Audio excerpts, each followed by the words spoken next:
Hello friends, very good morning to all of you.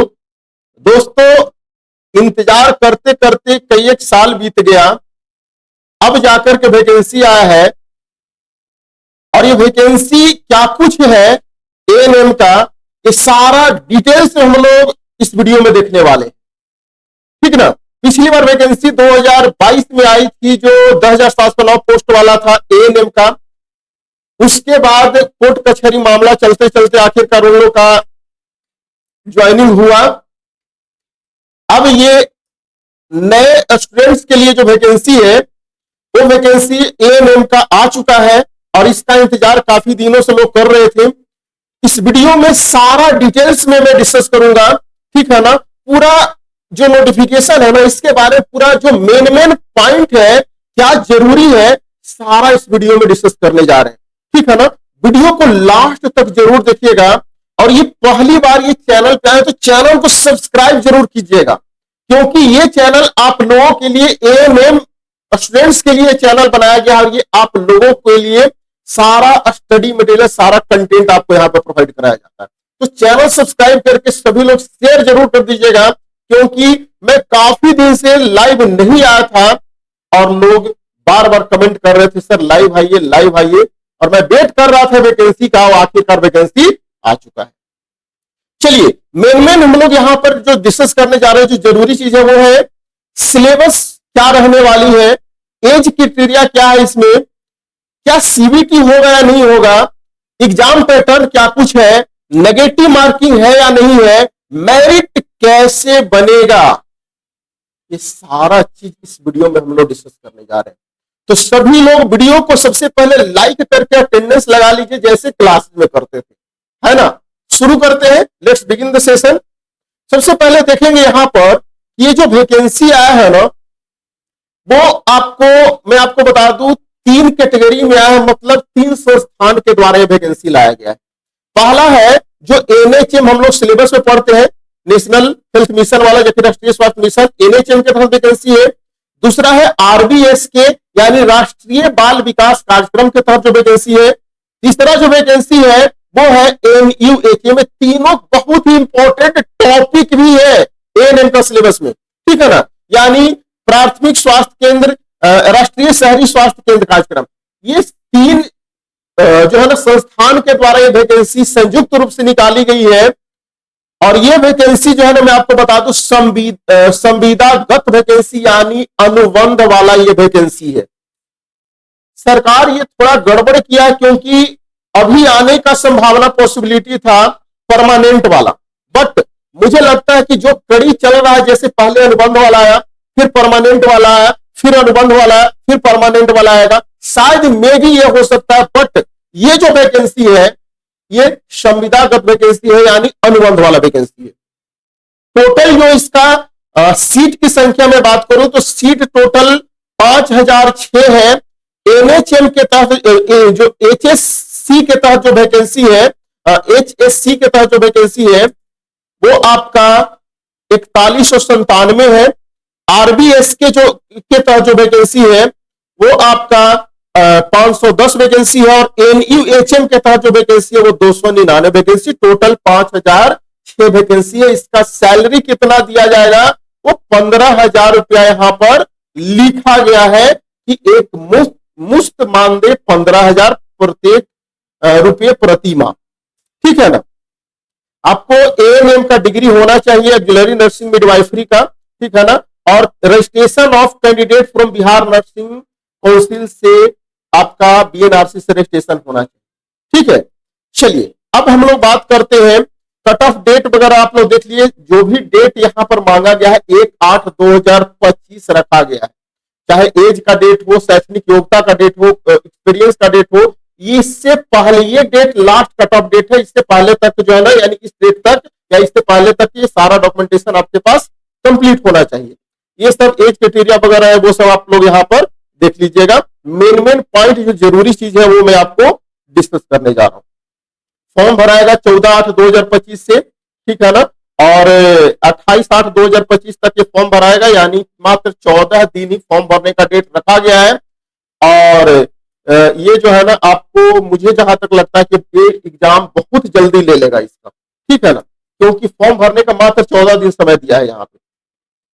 आगे बात करते हैं। यहाँ पर अनुसूचित अनुसूचित जनजाति ये सब आरक्षण वाला है, वो आप लोग देख लीजिएगा। मेन मेन पॉइंट है वो मैं आपको डिस्कस करने जा रहा हूं। यहाँ पर ये कितना फी वगैरह लगेगा फॉर्म भरने का, वो यहाँ पर लिखा गया है। सामान्य वर्ग, पिछड़ा, अत्यंत पिछड़ा वर्ग, ईबीसी, ये सब 500, अनुसूचित जनजाति, अनुसूचित जनजाति ये सब के लिए इतना, महिला उम्मीदवार, अनारक्षित ये सब के लिए इतना, सब कुछ यहाँ पर लिखा हुआ है। वो आप यहाँ पर फी के बारे में देख सकते क्या कुछ लगेगा। मेन जो बात आती है चयन का आधार, सिलेबस, ये सब क्या है, तो ध्यान दीजिएगा। मैं आपको पता है कि मैं जो 8853 जो वैकेंसी आया था अनुबंध वाला पहले 2709 के पहले, तो उसमें भी तैयारी करवाया था। बहुत लोगों का रिजल्ट हुआ था, सब डिस्ट्रिक्ट में आपको स्टूडेंट्स ज्वाइन किए हुए मिलेंगे। उसके बाद ये वाला में इतना ज्यादा रिजल्ट हुआ कि हर एक जगह स्टूडेंट ज्वाइन किए हुए मिलेंगे, क्योंकि पैटर्न को समझना बहुत ज्यादा जरूरी है, क्योंकि यही आधार है एग्जाम का क्वालिफाई करने का। देखिए, आपका एग्जाम कंप्यूटर बेस्ड सीबीटी होगा। सीबीटी लिखित परीक्षा कंप्यूटर बेस्ड टेस्ट होगा, और जिसमें 80 अंक का वेटेज दिया जाएगा। मतलब लिखित परीक्षा का जो वेटेज मैक्सिमम है वो 80 अंक का है। तो सर 80 अंक का होगा? नहीं, 20 नंबर एक्सपीरियंस वालों के लिए है। तो ध्यान दीजिएगा, जो कैंडिडेट कोरोना वायरस कोविड-19 के दौरान रोकथाम या नियंत्रण हेतु आकस्मिक या अस्थायी व्यवस्था से पूर्णतः औपबंधिक रूप से रखे गए हैं एएनएम के पद पर, कार्य अनुभव के लिए 5 अंक और अधिकतम 20 अंक जो है ना इन लोगों को दिया जाएगा।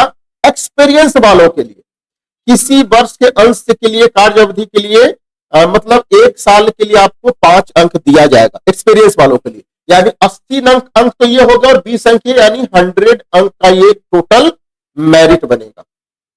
अब ध्यान दीजिए, मेन झोल यहां पर आता है। नोट करके जो लिखा है ना इसको समझिएगा। अभ्यर्थी द्वारा प्राप्त सीबीटी प्रतियोगिता में अगर आप जो भी प्रतिशत अंक प्राप्त करते हैं, मान लेते हैं कोई व्यक्ति अगर 50% एग्जाम में नंबर लाता है, तो जितना नंबर लाया उसको 0.8 से गुना किया जाएगा। मतलब 50% लाए तो 50 में अगर 0.8 से गुना करेंगे तो 8 × 5 = 40 हो जाएगा। 0.2 तो खत्म हो जाएगा, यानी 40 नंबर जो आपका आया ना, ये आपका मेरिट में काउंट होगा, ठीक है ना। यानी जितना परसेंट नंबर लगेगा उसको 0.8 से गुना किया जाएगा। पहले क्या था, 0.5 से एक्सपीरियंस में गुना होता था, अब इसमें क्या है 0.8 से गुना किया जाएगा, ठीक है ना। यानी 50 गुने 0.8 कीजिएगा तो 40 अंक आएगा, यानी वेटेज यही काउंट होगा जितना परसेंट लगेगा। मान ले तो कोई 60% लाया तो 60 गुने 0.8 से गुना करेंगे, जितना नंबर आएगा वो मेरिट बनेगा, ठीक है ना। वैसे यहां पर मेरिट। अब ध्यान दीजिएगा, प्रतियोगिता परीक्षा चयन हिंदी इंग्लिश में होगा। 60 अंकों का कुल 60 अंकों का होगा, जिसमें बहुविकल्पीय होगा। 60 प्रश्न होंगे और प्रत्येक 1 अंक का होगा, मतलब 60 क्वेश्चन रहेगा, प्रत्येक क्वेश्चन 1 नंबर का होगा। अब लोगों के मन में हमेशा बात रहता है कि सर नेगेटिव मार्किंग होगा क्या? तो भैया नेगेटिव मार्किंग नहीं होगा, नेगेटिव मार्किंग नहीं होगा, नकारात्मक अंकन नहीं है, लागू नहीं होगा। परीक्षा की अवधि 2 घंटों की होगी, और जो बीटीएससी का ये सब नर्सिंग डिपार्टमेंट का जो अलग से तामझाम चलता है नॉर्मलाइजेशन वाला, तो इसमें फाइनलाइज मेरिट में नॉर्मलाइजेशन भी किया जाएगा। रिजल्ट कितना डॉक्यूमेंट वेरिफिकेशन के लिए दिया जाएगा सर? तो ये 1 सीट पर 2.5 गुना के लिए लोग को रिजल्ट दिया जाएगा डॉक्यूमेंट वेरिफिकेशन के लिए। फिर उसके बाद फाइनल मेरिट लिस्ट मेगा सूची अंतिम में तैयार किया जाता है, ठीक है ना। टोटल एग्जाम 60 अंकों का होगा, 60 प्रश्न होगा, और प्रत्येक क्वेश्चन 1 नंबर का होगा। ये सब क्लियर समझ में आ गया। अब सीबीटी जो होगा उसमें नंबर कैसे कैसे लाना है, तो जो सामान्य वर्ग जनरल के 40, अत्यंत पिछड़ा वर्ग के 36.5, अत्यंत पिछड़ा के 34, अनुसूचित जनजाति ये सब चीज के लिए जो है ना 32, ये जो लिखा हुआ। तो ये मिनिमम क्या यही कटअप जाएगा सर? नहीं, ये कटअप नहीं जाएगा, ये मिनिमम होता है कि अगर लोग क्वालिफाई नहीं करे तो इतना तो कम से कम ला सकते हैं ना। तो आपको मैक्सिमम से मैक्सिमम नंबर लाना पड़ेगा। क्लियर? यहां तक समझ में आ गया? तो मुझे जहां तक लगता है कि हम लोग syllabus, age, CBT, exam pattern, negative marking, merit कैसे बनेगा, सारा चीज देख लिए। अब ध्यान दीजिएगा, यहां पर सिलेबस के बारे में एक बार डिस्कस करता हूं, ध्यान दीजिएगा। सिलेबस के बारे में यहां पर कुछ लिखा है क्या? डॉक्यूमेंट वेरिफिकेशन, काउंसलिंग, वो सब तो हो गया। सिलेबस के बारे में यहां पर लिखा हुआ होगा। हाँ, देखिए, परीक्षा का पाठ्यक्रम राज्य स्वास्थ्य समिति के अधिकृत वेबसाइट पर अलग से प्रकाशित किया जाएगा। अब ध्यान दीजिएगा, ये अनुबंध पर वैकेंसी है। क्या कुछ पूछा जाएगा वो इसमें जिक्र नहीं किया गया है। बीपीएससी 2007-9 एग्जाम हुआ तो उसमें पूरा टेक्निकल पूछा गया था। जो अनुबंध में वैकेंसी आया था 8853 जो वैकेंसी आया था पहले, उसमें मैथ, रीजनिंग पूछा गया था और जीके पूछा गया था। जीके, जीएस, मैथ, रीजनिंग ये सब पूछा गया था। उसके बाद टेक्निकल पूछा गया था। वो 100 नंबर का एग्जाम हुआ था। इसमें क्या पूछा जाएगा वो अभी तक क्लियर नहीं किया है। वो वेबसाइट पे जल्दी अपलोड करेगा या फिर जैसे ही मुझे जानकारी होती है मैं फिर से वीडियो बनाने का कोशिश करूंगा। लेकिन मुझे जहां तक लगता है कि इसमें नॉन टेक पार्ट होना चाहिए क्योंकि ये अनुबंध पर। लेकिन थोड़ा सा बात यहां पर ये आती है कि ये टोटल बोल रहा है कि टोटल 60 अंकों का एग्जाम होगा और 60 ही प्रश्न होगा। तो ये किस तरीका से कैसे कैसे कैटेगराइज किया, कैसे कैसे एग्जाम पैटर्न में बदलाव किया है, वो अब इसका आधिकारिक वेबसाइट जो है उस पर प्रकाशित करेगा तभी पता चल पाएगा। बट प्रीवियस रिकॉर्ड के हिसाब से अगर देखा जाए तो नॉन टेक पार्ट भी पूछा गया था। ठीक है ना? इसमें क्या कुछ पूछेगा वो जो है ना, जैसे पता चलता है वो मैं आपको वीडियो बनाने का कोशिश करूंगा। ठीक है ना? तो लगभग हम लोग इंपॉर्टेंट जो भी फैक्ट्स है वो सब देख लिए। इसका ऑफिशियल वेबसाइट क्या है ध्यान दीजिएगा, ये है shs.bihar.government.in। इस वेबसाइट से आपको फॉर्म वगैरह सब चीज जो है ना यहाँ पर जाकर के देखना है। ठीक है ना?